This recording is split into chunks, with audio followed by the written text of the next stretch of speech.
Hi, everyone. I'm Ian Bremmer, and it's time for another edition, your latest, of The Red Pen. The Red Pen. So today we're marking up a recent op-ed by New York Times columnist Bret Stephens entitled China and the Rhineland Moment. And the subheading here is that America and its allies must not simply accept Beijing's aggression. Basically, Bret's arguing that U.S.-China relations are at a tipping point brought on by China's implementation of a new national security law for Hong Kong.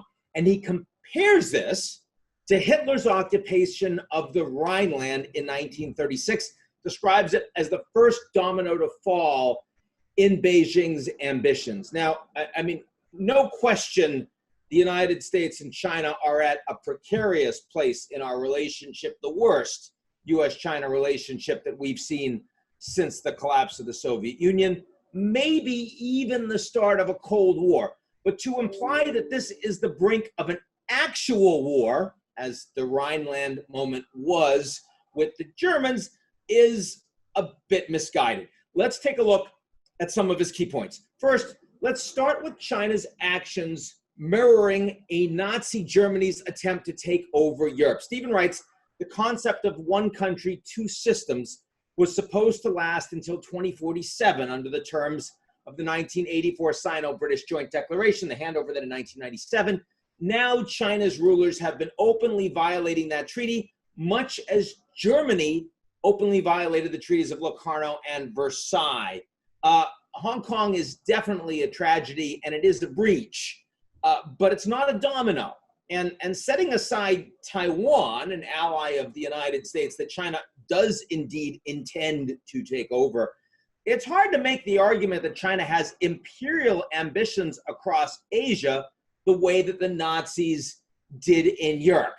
I mean, leaving aside the immense pushback that we already see across Asia against Chinese efforts to have more influence, the South China Sea, for example, Belt and Road, for example, the rise of India, for example.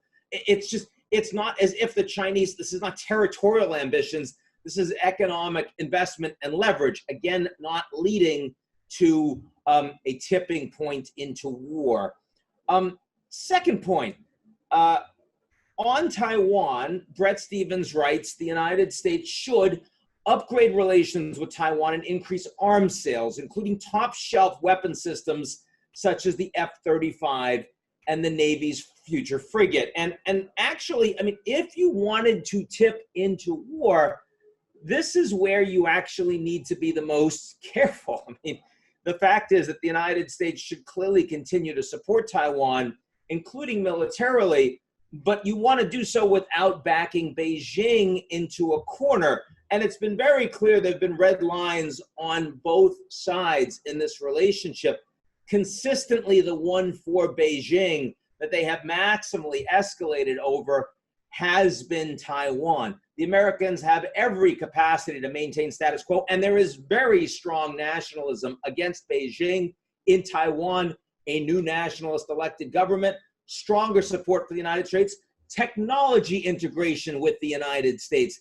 There's no need to actively wave a red rag to the bull by trying to sell your most advanced military equipment to the Taiwanese in addition to that. Finally, Stephens argues that the world is waking up to the fact that the Chinese are not a responsible stakeholder in a rules-based order. And it is certainly true that China has not been a responsible stakeholder. But of course, keep in mind, the responsible stakeholder for the Chinese means living by American rules in American institutions that the Chinese don't get a say over. Now, the United States is actively ripping up that script right now in terms of not being interested to follow the rules of a lot of those institutions, whether it's the World Trade Organization or the World Health Organization, of course, the withdrawal from the Trans-Pacific Partnership. So, I mean, if the question is, do we expect the Chinese to align more with the Americans? The answer is no. But do we expect the Americans to align more with the Americans and bring the Europeans and others along? the answer is we could be doing an awful lot more by trying to lead by example. So in conclusion, we are not at the precipice of war. This is not the Rhineland moment, but it is indeed a very dangerous period of time between the Americans and Chinese, and ones that if we did a better job, we could have a lot more allies playing in our favor. That's it for this week's Red Pen. I'll see you guys all very soon.